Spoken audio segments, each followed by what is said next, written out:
Hi, this is Lisa Benfield, patent specialist, and I want to talk to you today for my make it and take it item is using a pool noodle to create tabletop holder for cards, visual schedules, or writing utensils.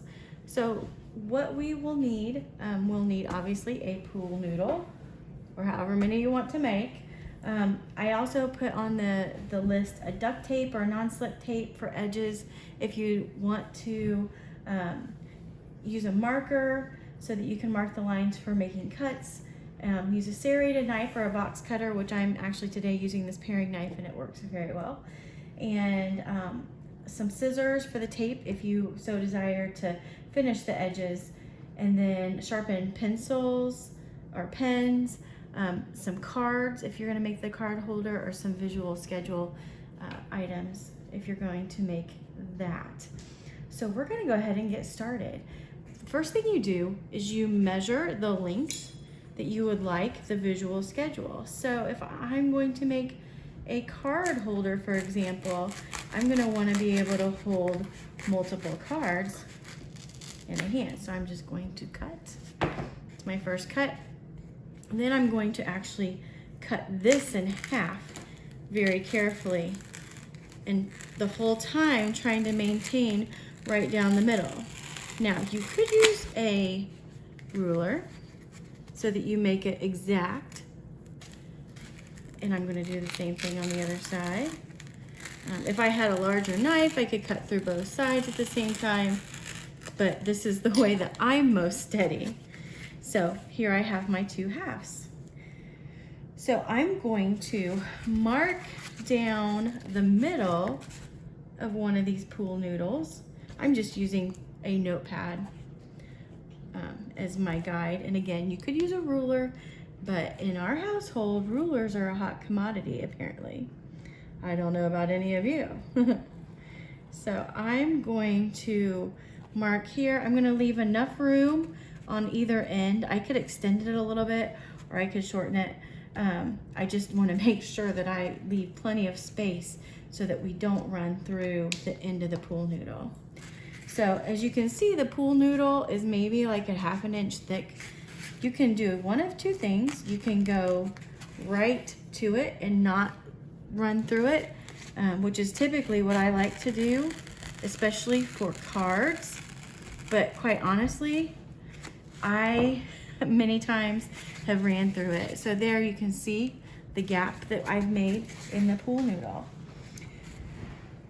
So the next thing that we would be doing is getting our cards ready. So say I found some skip bow cards.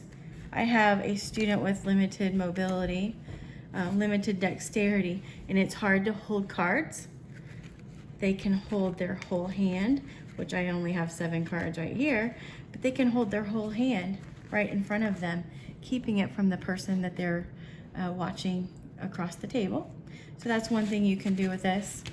Another thing is, say you have a visual schedule at home or at school. You know, first they're gonna do writer's workshop, and then math works. And if you were me, you'd have a sensory break right in the middle. But that just gives them the visual of their visual schedule up in front of them. And I don't have cardstock at home with me right now, and I don't have laminator, but obviously something more sturdy like a card would stand up very well. The next thing that you can do with these lovely pool noodles, you can either use it this way with that slot and put your pens.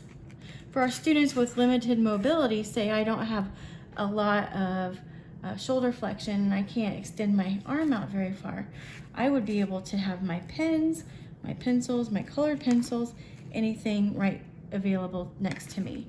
The other thing is, you can, if you'd like, go right through the pool noodle and make a spot for each one of your pencils. So how many of you have ever had a student that every time they have colored pencils or crayons or whatever, they roll right off the table? Well, this can this can help you with that situation.